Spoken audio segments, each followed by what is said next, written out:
One thing that I know keeps executives up at night is this idea that there's this enormous amount of data out there that could be used to create value for their company, could be used to mitigate risk.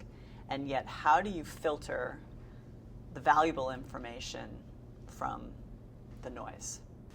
Well, Kristin, it is overwhelming. It's overwhelming for a number of reasons, least of which is the fact there's just so much information out there and CEOs don't know where to start. And you could end up spending a lot of time mining a lot of information and not know where you're going to end up. And that's a big risk for a lot of organizations.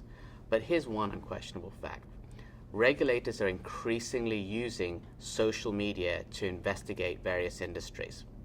Litigators are increasingly using social media to investigate certain industries. So the very information that you don't focus on will be used against you by your regulators, by a litigator, and by your competition when that crisis occurs. It should also be noted, Kristin, that an average CEO's tenure is about 6 years. An average crisis for an organization, a crisis is defined as something that takes you off strategy, something that seriously impacts your shareholders. It's something that occurs on average every 4 to 5 years within an organization. So if you're a CEO, you're more than likely going to experience at least one, if not two, crises in your tenure. And for that reason, it's very important to understand what could impact your shareholders and what could impact your organization and what could take you off your strategy. And that's where you have to focus on big data.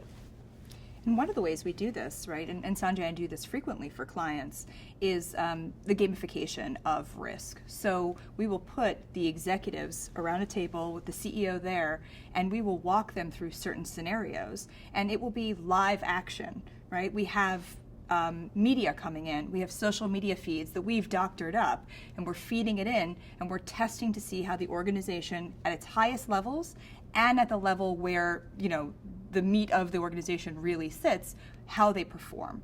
And the results are often very surprising. We typically use this as a diagnostic tool. And more often than not, we see an executive, we actually see the light bulb come over their head and they say, I never thought that we could do this, or I never knew this was a vulnerability for us.